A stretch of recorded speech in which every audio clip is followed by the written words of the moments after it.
Y ahora volver a tu... Abrir otra vez. Sí, está apretada. ¿Acá? Sí. No, tu cartera. Perdón. Sí, esa es tu presentación. Ahí. Y ahora puedo hablar. Y no le puedo ver a los... ¿Y dónde está el micrófono? Hola.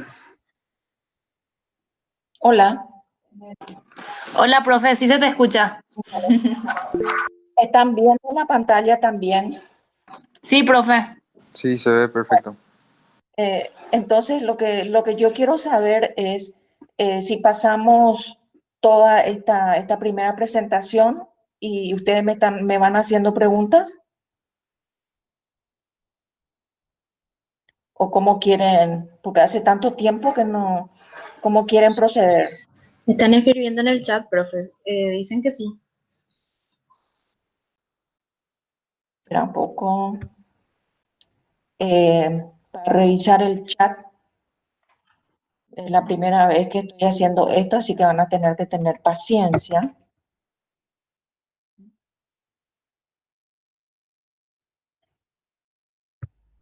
Acá está.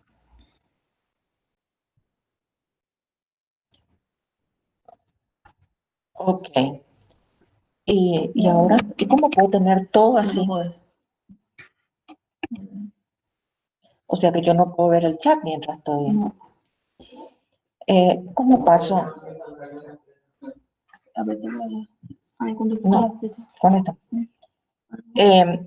Bueno, yo no puedo ver el chat mientras voy presentando, ¿verdad? Entonces ustedes vayan interrumpiendo si tienen preguntas, ¿está?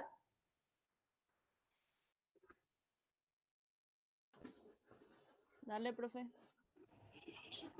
Bueno, vamos a empezar entonces. Me cuesta porque no tengo absolutamente idea de cómo están detrás de la pantalla, pero yo voy a, en cada lámina, yo quiero que ustedes vean y si tienen alguna pregunta, por favor. En esta primera lámina, yo quiero que recuerden el concepto de interacción. ¿Y por qué quiero que recuerden, así como dice, interacción? Porque es mejor que ustedes usen interacción antes que relación cuando decimos que la sociología estudia el conjunto de relaciones sociales en una sociedad, porque lo que nos interesa son las relaciones mutuas. Entonces utilizamos mejor el concepto de interacción. ¿Por qué? Porque sabemos que las relaciones se influyen mutuamente y eso genera determinados comportamientos. Esa era la importancia de la especificación de interacción, que es más preciso que relación. Vayan anotando en todo caso sus preguntas y después hacemos una ronda. Va a ser más dinámico así, porque si no vamos a tardar mucho si es en cada lámina. Dijimos que las interacciones se dan a partir de qué posición social ocupa un individuo o un grupo en una sociedad. Esa posición social lo llamamos estatus social y los comportamientos correspondientes a esa posición lo llamamos el papel social o rol social. Tanto el concepto de interacción como de papel y rol social era para recordar de que el conjunto de interacciones va configurando procesos sociales que son de diferente naturaleza. Ahora un minuto de interrupción porque voy a mudarme de habitación. Porque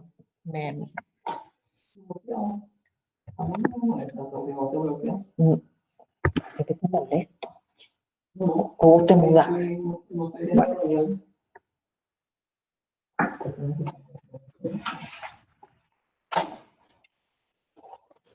Bueno, rápidamente Los tipos de procesos sociales, o sea que en todo lo que ocurre en la sociedad, ¿verdad? Y como ustedes podrán ver muy bien, con los últimos acontecimientos especialmente, son de diferente naturaleza, ¿verdad? Entonces nosotros tenemos una clasificación básica de procesos sociales, entre los cuales el primero es el proceso de cooperación, que no necesita demasiada explicación. También tenemos lo que se llaman los procesos de acomodación, ¿verdad? En que tienen acá la definición muy claramente y como su nombre lo indica, ¿verdad? Es un proceso que no se trata precisamente de una cooperación voluntaria y motivada, sino que de adaptarse a una determinada situación para evitar conflictos o reducir los conflictos, ¿verdad? O sea, cuando uno se adapta o se acomoda a una determinada situación. Tenemos el otro proceso, que es el de la asimilación, ¿verdad?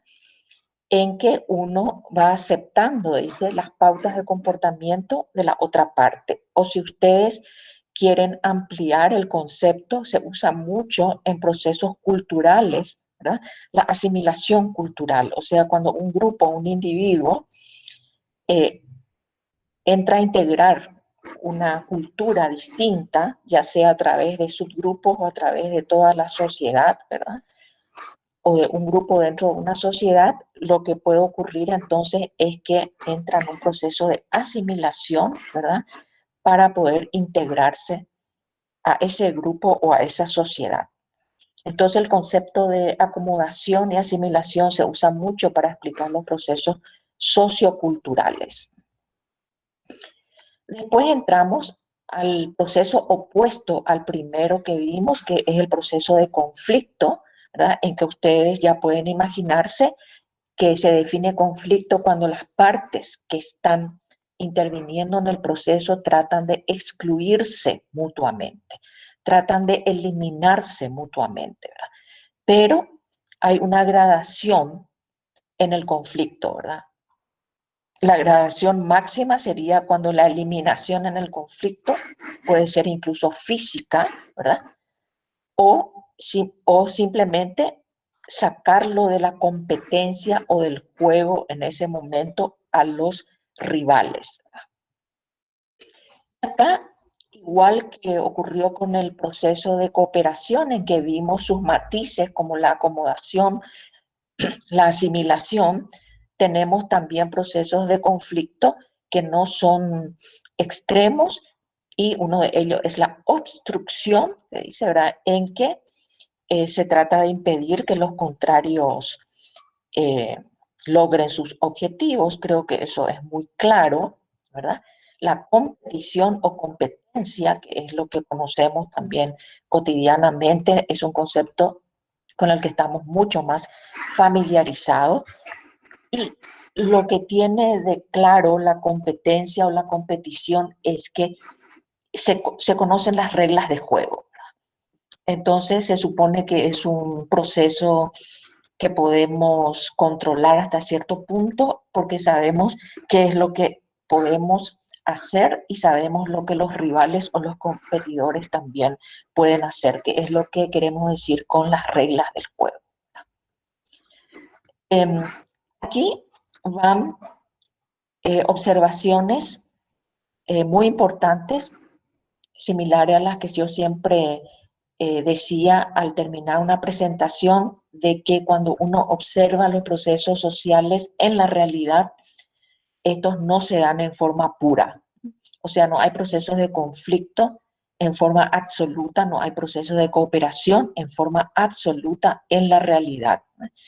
Los procesos son complejos y generalmente en los procesos complejos hay fases o momentos de cooperación, al mismo tiempo de conflicto, de acuerdo a los momentos, de acuerdo a las etapas de los procesos, que sabemos que son cadenas o secuencias de acontecimientos. Entonces los grupos van pasando de interacciones que pueden ser cooperativas a conflictivas o, si queremos decir, interacciones de adaptación o interacciones más de competencia o de obstrucción, sin que lleguen a los extremos de eliminación completa. Acá tenemos ejemplos claros que ustedes también conocen muy bien de la cotidianeidad, que son los partidos políticos, por ejemplo, ¿verdad? En que en el proceso de competencia o de oposición entre partidos políticos pueden estar como molestándose, en un cierto sentido, obstruyéndose cuando presentan programas o políticas o acciones concretas, pero pueden estar de acuerdo en otras líneas de acción mucho más macro. Entonces, lo que queremos decir es justamente eso, de que lo que es cooperativo y lo que es conflictivo pueden darse al mismo tiempo de acuerdo a qué tipo de acciones y al alcance de esas acciones. Ahora entramos en lo que voy a interrumpir acá. ¿Tienen alguna pregunta antes de entrar a esta parte?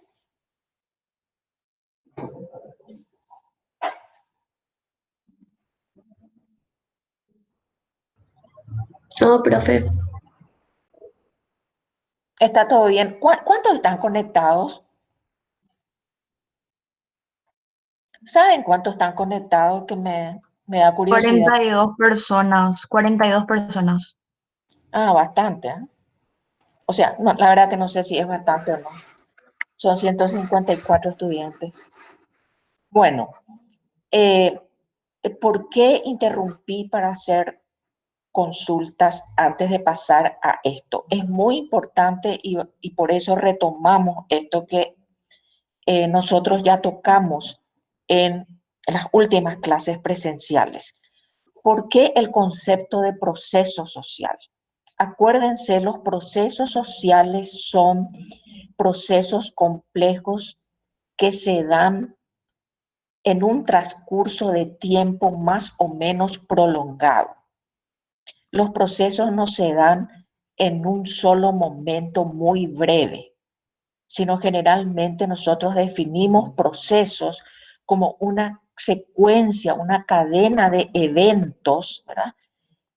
En los cuales podemos incluso tratar de identificar los factores que inician o causan determinados procesos y los efectos o consecuencias de ese proceso. Entonces, entendiendo así, podemos entender el proceso como una cadena de eventos, ¿verdad? Que se van muy complejo, ¿verdad? Que se va dando. ¿Y por qué nos interesa esto? Porque generalmente esto es lo que ocurre permanentemente en la sociedad y nos interesa muchas veces mirar estos grandes procesos que a ustedes en la carrera de arquitectura, en la carrera de, que contempla urbanismo, ¿verdad? Hay determinados procesos específicos que ustedes permanentemente mencionan, ¿verdad? Y que es muy importante que entiendan entonces la naturaleza de esos procesos. Y estos grandes procesos sociales son estos que ustedes ven en esta lámina, en este momento. Llamamos a estos procesos procesos de burocratización, los procesos de secularización, de urbanización y de modernización. ¿Por qué son tan importantes? Son importantes para cualquiera, como ciudadanos en las ciencias sociales, pero específicamente, otra vez, en tratar de entender grandes procesos que tienen que ver con la urbanización, con el urbanismo y que les toca a ustedes en su carrera mucho más de cerca. Generalmente, ustedes, ya sea en las clases de historia, en las clases de urbanismo o en cualquier otro tema, en algún momento se han encontrado con este concepto de sociedad tradicional en oposición a lo que llamamos una sociedad moderna. Incluso hoy en día se utiliza el concepto de posmoderna, ¿verdad? O sea, tiene que estar familiarizado con esos conceptos, ¿verdad? Entonces, ¿qué es lo que hace que nosotros digamos que una sociedad está pasando por un proceso de transición hacia formas tradicionales, de formas tradicionales hacia formas modernas? ¿Qué hace que nosotros caractericemos una sociedad como tradicional o una sociedad como moderna o posmoderna? Para entender qué es lo que hace esa transformación, es que se estudian estos procesos que llamamos de burocratización, secularización, urbanización y modernización. De ahí la importancia de estos grandes procesos. Entonces, el primero es el proceso de burocratización. Nosotros habíamos dicho que significa que la sociedad va adquiriendo rasgos mucho más racionales. ¿Y qué significa esto? Que con la revolución industrial, con la aparición de las grandes ciudades, aparece lo que llamamos los procesos de urbanización. Complejísimos. Estos grandes movimientos de población y la formación de grandes ciudades y la aparición de un sistema de producción económica distinta completamente a la tradicional y basada en las fábricas, en la producción industrial, hace que haya sido necesario una organización de la producción y del trabajo muy compleja. Y eso es lo que se llama una organización racional, con división de funciones, con organizaciones complejas, como son las industrias, las organizaciones empresariales. El sistema educativo deja de ser un sistema tradicional y se organiza en lo que llamamos el sistema escolarizado, ¿verdad? Que cada vez se complejiza más y que son organizaciones muy complejas. A eso se llama el proceso de burocratización o organización racional de la sociedad, en la cual los valores de la ciencia y de la educación van siendo más importantes y dejando de lado los valores tradicionales basados más bien en conocimientos tradicionales o de sentido común.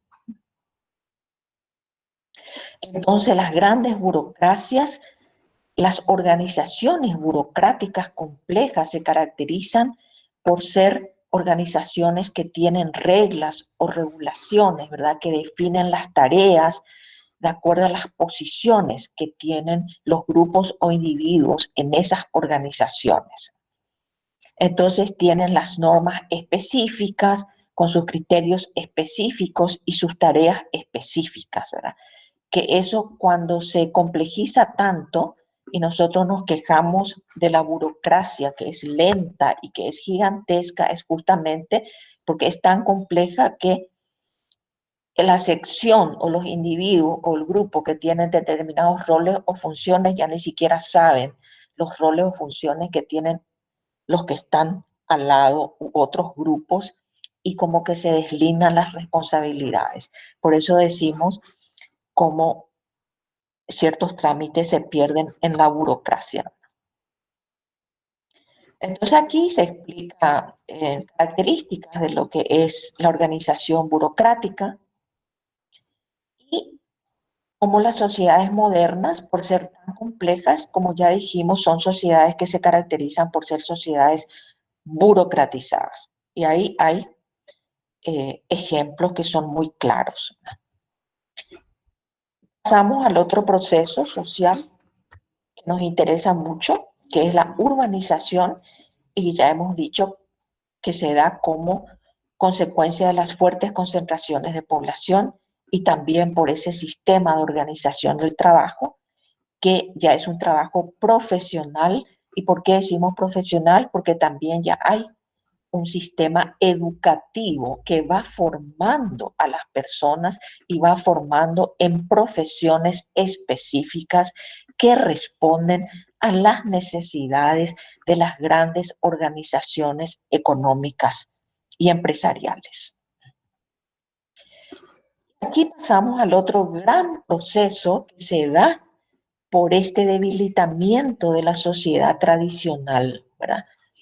Y una de las características de la sociedad tradicional es la gran preponderancia que tienen valores tradicionales, valores familiares, que tienen mucho que ver con valores religiosos. Por eso es que en una sociedad tradicional todavía la religión, las actividades religiosas y los valores que son consecuencia de lo que es una educación religiosa que viene por la influencia de las organizaciones religiosas en las sociedades tradicionales, entonces determinan incluso las normas de comportamiento que subyacen, ¿verdad? Que son lo que subyacen como valores tradicionales, ¿verdad?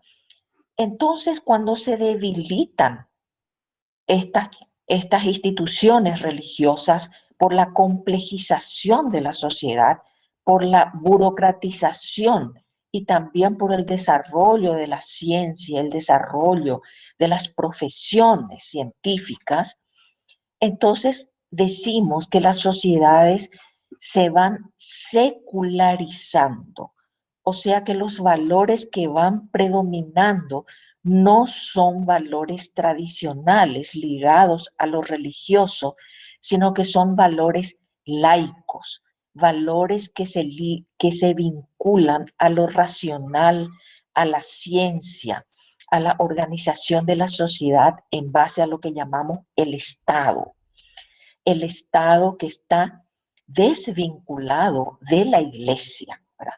Entonces, por eso es que aparece esta característica de las sociedades actuales, incluso de las constituciones nacionales en los estados modernos, en que se determina que el Estado está separado de la Iglesia porque el Estado es laico, no es un Estado religioso, ¿verdad? Esto tiene que ver con el concepto de que son sociedades secularizadas, en oposición a sociedades donde lo religioso determina la vida de las personas. Hay ejemplos de sociedades que son que no están secularizadas, que son estados incluso religiosos, como son las sociedades musulmanas, por ejemplo. Y aquí va el otro gran proceso que se vincula a la burocratización, como dijimos, se vincula a la secularización y se vincula a la urbanización, porque todos estos procesos empiezan a generarse por lo que dijimos que fue la industrialización. Es la innovación y el gran cambio en el sistema productivo que pasa del sistema de agricultura, que es un sistema tradicional de producción y que tiene una organización social y del trabajo muy diferente, al aparecer las industrias, que va vinculado con el desarrollo de la ciencia y la tecnología, aparecen las grandes ciudades, las aglomeraciones de población, la organización del trabajo de manera distinta, cambian los valores, cambian las estructuras familiares y ahí se generan todos estos grandes procesos que acabamos de definir y que es lo que va conformando y resultan en lo que se llaman las sociedades modernas o las sociedades industriales.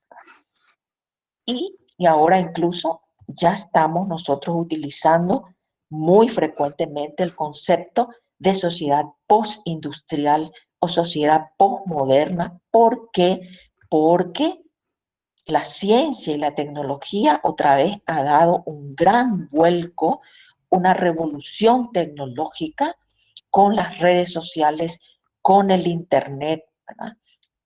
La revolución de las comunicaciones y de la tecnología que están creando ya sociedades que son virtuales. Entonces ahora tenemos ya un tipo de sociedad incluso distinta, donde lo presencial ya no es necesario. Y una muestra es lo que está ocurriendo exactamente en este mismo momento con nosotros. Estamos teniendo un aula virtual con un tipo de interacción que es diferente a la interacción presencial. Entonces, estamos siendo testigos de la creación y de la conformación de sociedades diferentes, que son realmente las sociedades de redes, y que también están respondiendo a una división y organización del trabajo distinta. Entonces ahora ya se está hablando del teletrabajo, ¿verdad? Y si hablamos de que estos procesos no existen en forma pura, ¿por qué decimos eso y qué significa que no se dan en forma pura? Si ustedes piensan en nuestras sociedades contemporáneas, en nuestra sociedad paraguaya, en nuestra sociedad asuncena incluso, podemos ver que existen al mismo tiempo o coexisten lo que podemos ver como formas muy tradicionales, formas premodernas, tradicionales, formas muy modernas y formas postmodernas. En una situación muy compleja se vinculan características de los tres procesos o más procesos sociales que hemos identificado. Entonces, el desafío de la investigación social es realmente cuando nos interesa un fenómeno como la desigualdad social, la diferenciación social, la estratificación social, los procesos políticos, la urbanización actual, por ejemplo. Lo que nos interesa es saber cuánto de sociedad tradicional queda, cuánto de sociedad moderna está instalado, cuánto de rasgos ya postmodernos o postindustriales se están instalando y cómo se dan las vinculaciones complejas entre estos diferentes procesos que estamos describiendo. Voy a terminar esta parte y después vamos a abrir las consultas, porque ahora la lámina lo que va a precisar es ya la descripción de lo que es el proceso de urbanización, que ya sabemos y creo que podemos pasar más rápidamente, y sabemos que las grandes aglomeraciones formando ciudades y formando los procesos que llamamos de urbanización han sido incluso el origen de la preocupación de las ciencias sociales por los grandes problemas sociales, ¿verdad? Porque al producirse estas grandes aglomeraciones es que se ha podido detectar de una forma mucho más visible los grandes problemas sociales, como por ejemplo esto del subempleo, la formación de zonas marginales que ya se han formado desde el comienzo mismo del proceso de industrialización. Aquí nosotros vimos, ya incluso ustedes recordarán, porque ya incluso hicimos unos trabajos prácticos de aula en base a estos temas, como justamente estos procesos de diferenciación social, de modernización, de urbanización, traen aparejado los procesos de desigualdad social que a la vez conllevan, ¿verdad? Todos estos fenómenos de los cuales somos testigos, ¿verdad? De diferentes formas, los prejuicios, los estereotipos, el racismo. ¿Por qué? Porque en los procesos de urbanización, industrialización, se dan grandes movilizaciones de población en busca de mejores condiciones de vida, y ahí tenemos todo el fenómeno de la formación de áreas marginales, de zonas vulnerables, ¿verdad? Y desencadenando procesos en los que el prejuicio, los estereotipos, incluso el racismo están a la orden del día. Acá se define cada uno de estos conceptos, ¿verdad? Lo que decimos que significa el estereotipo, ¿verdad? El racismo, ¿verdad? Y es lo que acabamos de decir, ¿verdad? La discriminación y su relación con los prejuicios y los estereotipos, ¿verdad? Este concepto es fundamental, ¿verdad? Para entender todos los procesos de desigualdad social. Y acá tenemos el gráfico del círculo vicioso, se llama, ¿verdad? Cómo, ¿verdad? Los prejuicios y las discriminaciones, ¿verdad? Se explican por estas creencias de que hay grupos inferiores en la sociedad, ¿verdad?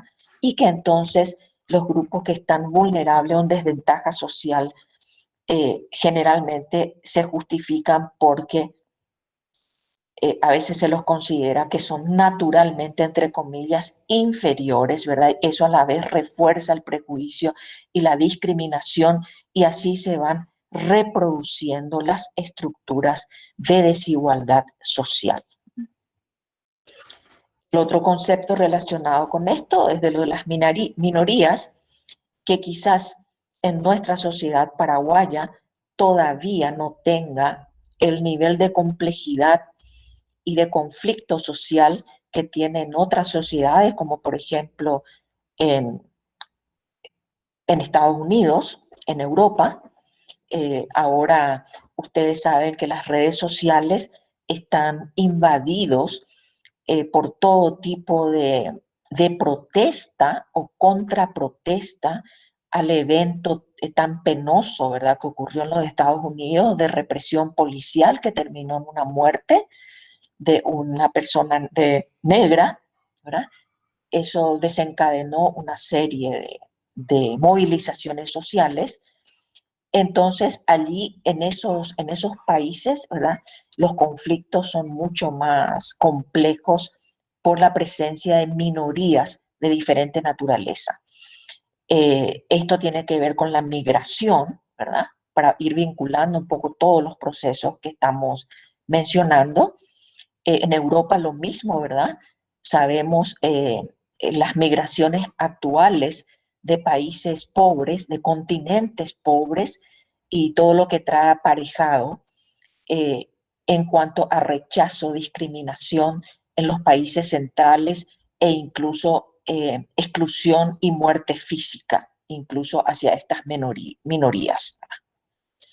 Entonces, el desafío es también cómo se dan estos procesos en nuestra propia sociedad, ¿verdad? Que algunos tienen,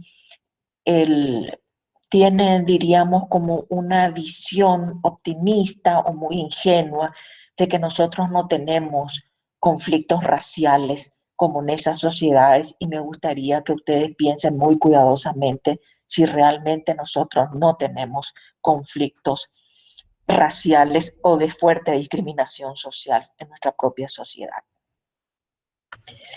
Entonces, ¿por qué estamos hablando de todo esto? Quiero ligar para que ustedes recuerden de que entonces estamos hablando nosotros de estructuras sociales que son las configuraciones que tienen cada sociedad, ¿verdad? Y cómo esta estructura social afecta a los individuos. No me voy a quedar en esto porque esto nosotros ya vimos y les voy a dejar para que ustedes lean y en todo caso pregunten de nuevo posteriormente, ¿verdad? Lo que aquí es importante es, como vimos, el concepto de estructura, que es que entendemos esa armazón que sostiene la sociedad, esos patrones de comportamiento estable, y ahí es que tiene otra vez gran importancia que recuerden el concepto de roles y de estatus y de interacciones sociales, porque esos son los patrones que permanecen en la sociedad y conforman lo que llamamos la estructura social. ¿Y por qué es importante esta diferenciación entre comportamiento individual y estructural? Porque las sociedades no son solamente interacciones entre individuos o el individuo mismo solo, sino que existen las estructuras fuera del individuo. Y esto es un concepto difícil de capturar, ¿verdad? Porque naturalmente nosotros nos imaginamos a la sociedad como el conjunto de individuos, de personas físicas, ¿verdad? Pero en ciencias sociales nos manejamos con conceptos abstractos, y cuando nosotros decimos que la sociedad es un conjunto de interacciones sociales, no estamos diciendo necesariamente que es un conjunto de personas. Por supuesto que es un conjunto de personas físicas y concretas, pero lo que nos interesa como sociología es la interacción o el conjunto de interacciones que se dan entre esas personas. Y ese conjunto de interacciones no los podemos ver físicamente. Nosotros no podemos observar un comportamiento en forma física. Nosotros vemos a las personas actuando, hablando, haciendo algo, cooperando, en conflicto, ofendiéndose, rechazando, discriminando, ¿verdad? Pero no vemos como un ente concreto físico la discriminación, ¿verdad? Entonces, por eso la distinción entre grupo, individuo, persona física y las relaciones o interacciones que tienen es muy importante, la distinción entre estos dos niveles, porque la definición de estructura social es justamente el concepto complejo de ese conjunto de interacciones tan compleja que forma lo que llamamos estructura social y que no vemos, pero que participamos dentro de esa estructura, conformamos esa estructura y sabemos que existe, aunque no la veamos, porque sabemos que existen sociedades que tienen estructuras opresivas o parte de la estructura opresivas, o abiertas, o estructuras desiguales o menos desiguales, justas o injustas. Entonces hay algo más allá de los individuos que existe y que determina nuestro comportamiento. Y eso es lo que se explica en las láminas consiguientes, ¿verdad? Decimos que la estructura está conformada de todo el conjunto de vínculos, de roles, posiciones. Entonces acá pasamos simplemente y paso rápidamente las láminas porque esto nosotros ya vimos y vimos ya las formas de entender lo que es la estructura social de acuerdo a posiciones teóricas distintas. Si se enfatiza justamente lo cooperativo, es una visión más funcionalista, más, diríamos, conformista, o si vemos que la estructura es una estructura desigual, injusta, ¿verdad? Estamos interpretando desde una perspectiva teórica o de las ciencias sociales que enfatiza el conflicto. Acá el concepto de macro y micro es simplemente para que ustedes manejen esta mirada que ustedes pueden tener a los procesos sociales y que van a ser macros o micros dependiendo de lo que a ustedes les interese estudiar.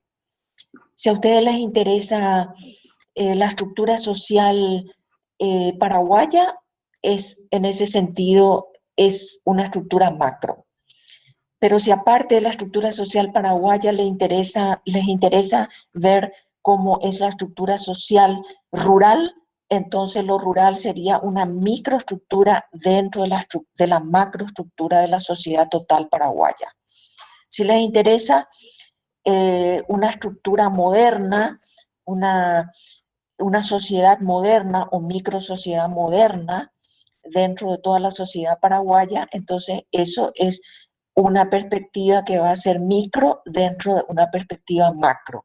Entonces depende simplemente del nivel que ustedes están estudiando algo para identificar otras unidades más pequeñas que conforman el todo. Entonces al todo le llamamos macro y a las unidades componentes le llamamos micro. Y ahí tenemos que recordar el concepto entonces de sistema y de subsistemas. Acá tenemos la explicación de lo que es la microperspectiva. Después ya recordamos los elementos básicos de la estructura social para poder hacer una vinculación de todos los conceptos que estuvimos tocando, ¿verdad? Los estatus, las relaciones, los grupos, las organizaciones. Y va simplemente la definición bien para que ustedes lo tengan, ¿verdad? De cada uno de esos conceptos. Volvemos, relaciones, grupos y las estructuras sociales, que otra vez la configuración de esos roles y estatus complejas forman lo que llamamos las instituciones sociales. Cuando hablamos de instituciones educativas, instituciones políticas, instituciones religiosas, ya son las grandes estructuras o configuraciones de roles y estatus alrededor de cada una de esas funciones básicas que también ya vimos, que es lo que aparece en esta lámina. Y terminamos con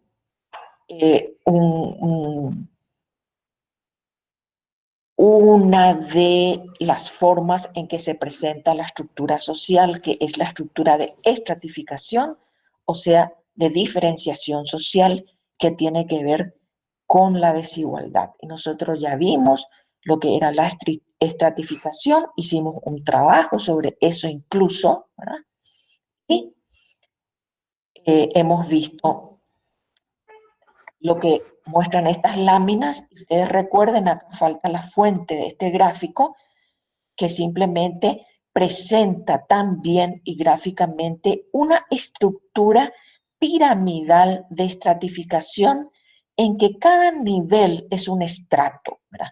Y esta fotografía, personalmente, yo la tomé en el Museo Antropológico de la Ciudad de México, que es uno de los mejores museos del mundo, entre paréntesis, les había dicho ya esto. Y esta foto es una foto de lo que era la sociedad de una de las culturas precolombinas en la sociedad mexicana. Y entonces está organizada la sociedad en estos niveles o estratos en los cuales la base, ¿verdad? Es una base donde las posiciones de esos grupos o individuos eran las de menor jerarquía social o posición social, que posiblemente sean, ¿verdad? Los del sistema económico con menores ingresos, con menor educación, ¿verdad? Después van subiendo, ¿verdad? Los estratos ya medios, los medios altos, ¿verdad? Altos, y allá en la cúspide posiblemente esté, ¿verdad? El que era el jefe de gobierno, ¿verdad?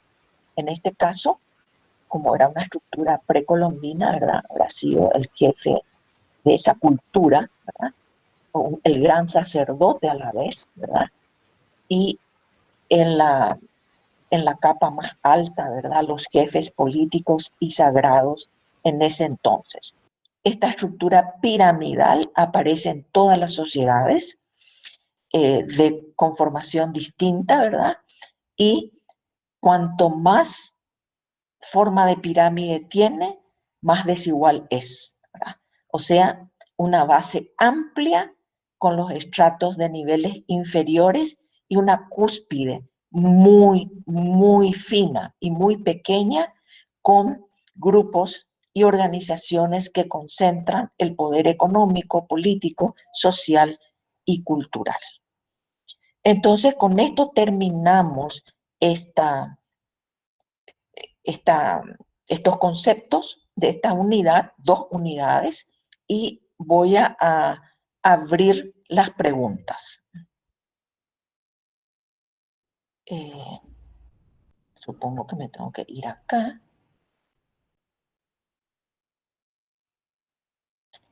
Muy bien, ¿me escuchan? Sí, profe. Bueno, entonces abro las consultas.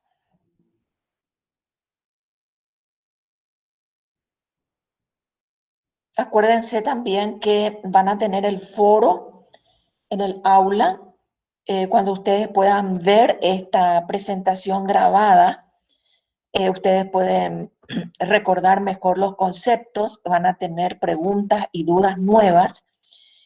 Ahora, en lo que nos queda de tiempo, también está el chat. Ustedes pueden ir poniendo sus dudas. No encuentro ninguna nueva aquí por el momento, pero está abierto el chat, ¿verdad? También para que dejen por escrito, registrado, las dudas que tengan.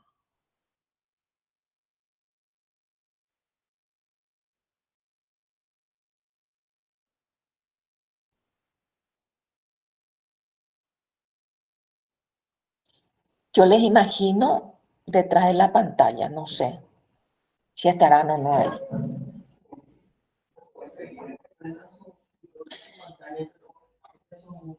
No. Esteban, ¿estás ahí? Bueno, ¿qué tal? ¿Están los estudiantes? ¿Tenés algún...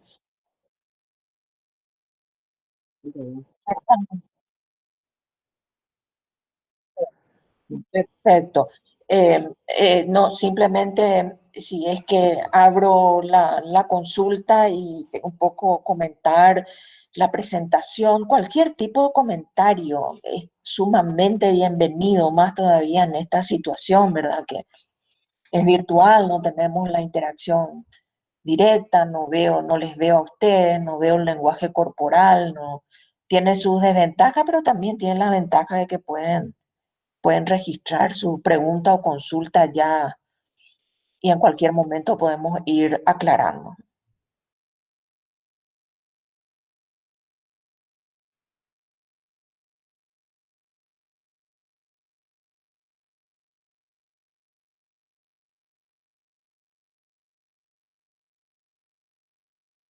Sí, no tengo la lámina frente a mí, ¿verdad? Y no sé si ustedes pueden ir a esa lámina para seguir lo que dice la definición, ¿verdad? Porque esto es lo que hacíamos en clase y realmente me hubiera sido, si yo pongo mi lámina ahora, ya no me sale, entonces me es más cómodo. ¿No tienen ustedes ahí a mano la lámina que corresponde a... Pero ya les puedo decir que la acomodación son, ya sea en la gran diferenciación entre los procesos de cooperación y los procesos de conflicto, ¿verdad? Que serían los 2 grandes procesos opuestos, ¿verdad? Pero que entre esos 2 extremos hay un continuo de grados, ¿verdad? En qué predomina en la naturaleza de las relaciones que se dan en esos procesos. Entonces, un proceso que puede comenzar siendo un proceso absolutamente cooperativo, ¿verdad? Donde uno entra, ahí está, dice la acomodación, dice, pero voy a seguir diciendo primero lo que estaba diciendo. Uno entra en un proceso cooperativo, ¿verdad? Eh, con todas las características que tiene lo que conocemos por cooperación, ¿verdad? Eh, una aceptación, ¿verdad?, de los propósitos del grupo, de los objetivos, de la aceptación de la división de tareas, eh, de los valores que justifican, ¿verdad?, la formación de ese grupo. Pero puede ser que a medida que ese proceso, ¿verdad?, que se está dando en ese grupo, no importa con qué propósito, en un proceso educativo, en un proceso de una actividad económica, familiar, etcétera, pueden ir cambiando la naturaleza, ¿verdad?, de las interacciones que se dan por diferentes circunstancias, que se dan entre las personas o grupos que están participando, ¿verdad? Entonces empiezan a aparecer elementos de tensión, ¿verdad? Pero todavía nosotros estamos de acuerdo, ¿verdad?, en los objetivos o propósitos importantes, ¿verdad?, que nos llevó a integrar ese grupo o incluso esa sociedad, si estamos hablando a nivel macro. Y yo me acomodo, ¿verdad? Entonces acá dice, es un tipo de arreglo a un nivel mínimo, dice. Entonces, no estoy totalmente de acuerdo, ¿verdad? Tengo algunos desacuerdos, algunas, eh, ¿cómo se dice? Algunos cuestionamientos, ¿verdad? Pero yo sigo cooperando, ¿verdad? Pero ya sin un acuerdo completo. Entonces uno se acomoda. Cuando estamos hablando de grados, ¿verdad? Y ahora si vemos la lámina de asimilación, ¿verdad?, como su nombre lo indica, cuando algo se asimila, ¿verdad?, es cuando estamos estamos aceptando, ¿verdad?, completamente, casi, con una convicción, ¿verdad?, a veces la cultura o partes muy importantes de la cultura de un grupo o de una sociedad para poder integrarnos a esa sociedad, ¿verdad?, y poder funcionar dentro de esa sociedad, ¿verdad? Entonces, en la asimilación ya hay casi una pérdida importante o mucho conflicto en ese proceso de pérdida de lo que es la identidad de un grupo o de la persona como persona en términos de su lenguaje, en términos de su cultura original, ¿verdad? Ya empieza a tener conflicto entre dónde pertenezco al grupo original, donde nací, donde fui socializada originalmente, o a este otro grupo o sociedad a la cual me mudé o integré, ¿verdad? Y que tuve que aprender completamente el lenguaje, ciertas normas, ciertos valores que muchas veces están en contraposición con las normas o los valores de mi propia cultura o grupo. Entonces, en ese proceso de asimilación empieza también a haber conflictos, ¿verdad? Entonces, ustedes ven cómo de algo que puede empezar como, como un proceso cooperativo, contributivo, se puede convertir en un proceso de conflicto. Entonces primero me acomodé, después ya me asimilé completamente, pero de repente puede ser que yo empiece a tener conflictos fundamentales, a rechazar completamente y cada vez más ese grupo, esa cultura, y me voy acercando cada vez más a lo que son los procesos de conflicto y llega un momento en que yo rompo con ese grupo, rompo con esa cultura, me opongo completamente, salgo del grupo, salgo de esa cultura y si tenemos ejemplos ya extremos, ¿verdad? Puedo formar otro grupo, una contracultura, como dijimos en un momento dado, incluso puedo formar grupos revolucionarios y plantear incluso la formación de grupos o una microsociedad que esté completamente opuesta a la que abandoné y contra la cual estoy peleando, ¿verdad? Entonces se dan cuenta que nada es en estado puro. Tenemos estas definiciones para poder observar en qué grado está un proceso social en cuanto a su nivel de cooperación o integración completa o si está en un conflicto o desintegración completa. entre esos dos extremos hay gradaciones.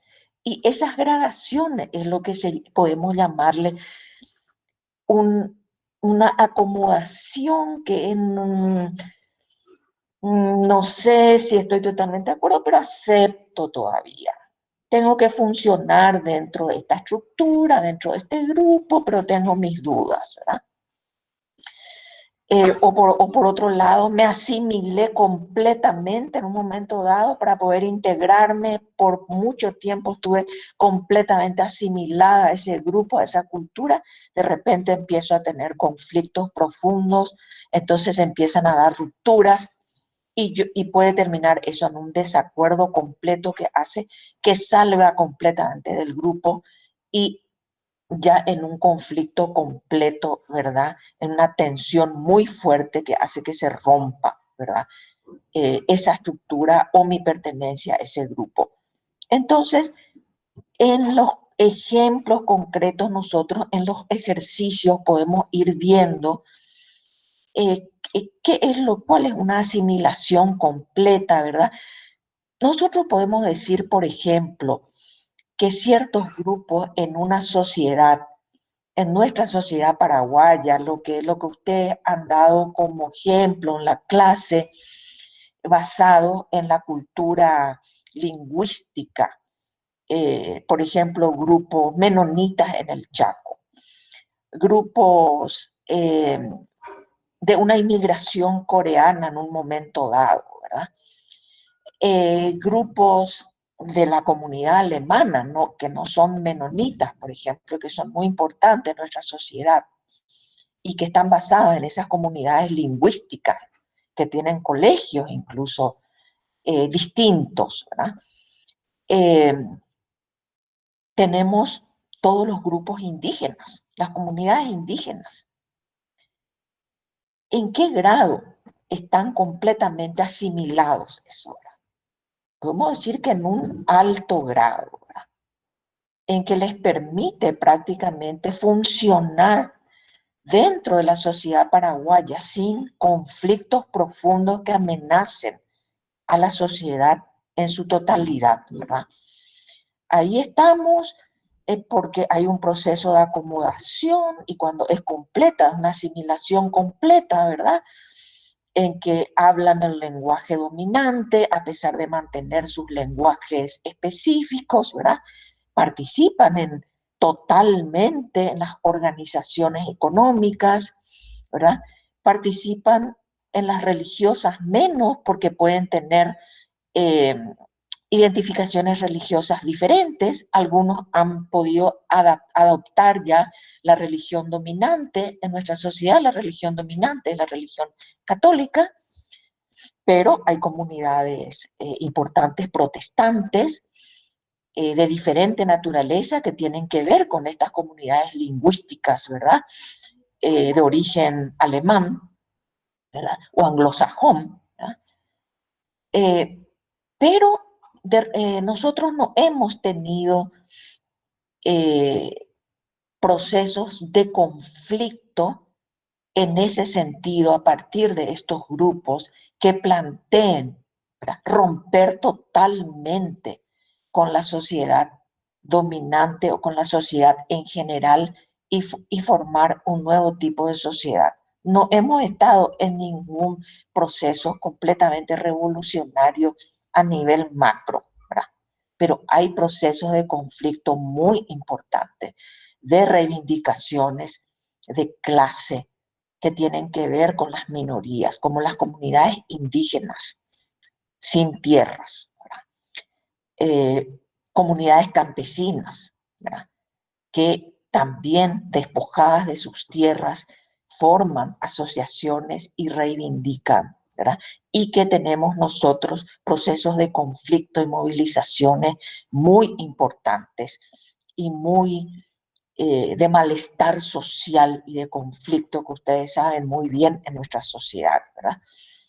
Pero no se ha dado un conflicto completo, ¿verdad?, de eliminación de los adversarios como ocurriría, ¿verdad?, ya en un conflicto prácticamente armado, ¿verdad?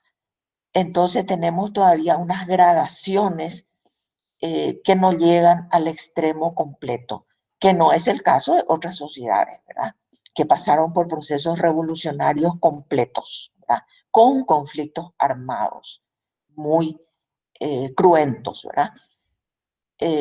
Más bien en otras sociedades hay procesos conflictivos más micros,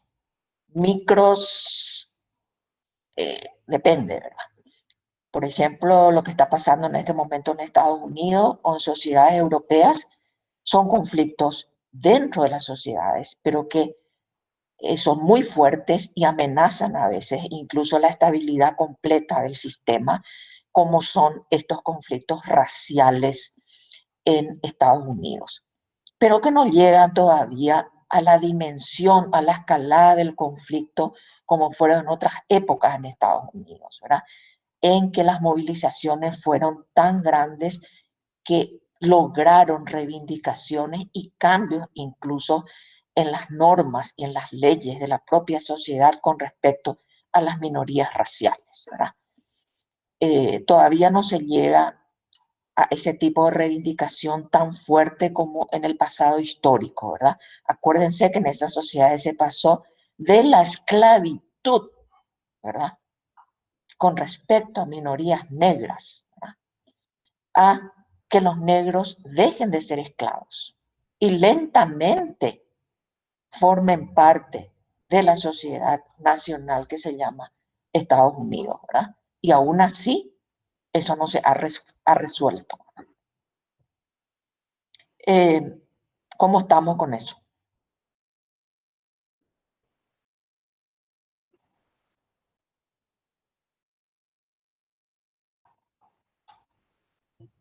Súper bien, profe, entendido. Muchas gracias. Y vamos a seguir a medida que siempre pueden volver a esta pregunta, ¿verdad?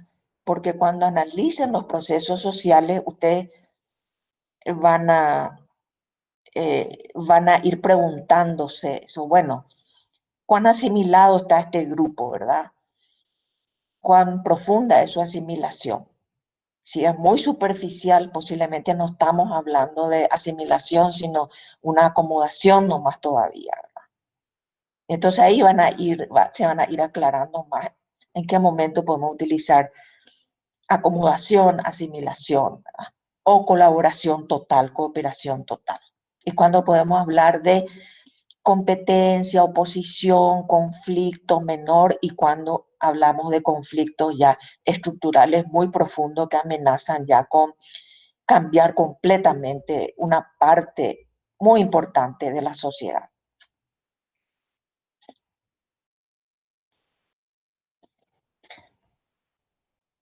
Podemos pasar a la presentación siguiente, si no hay más preguntas.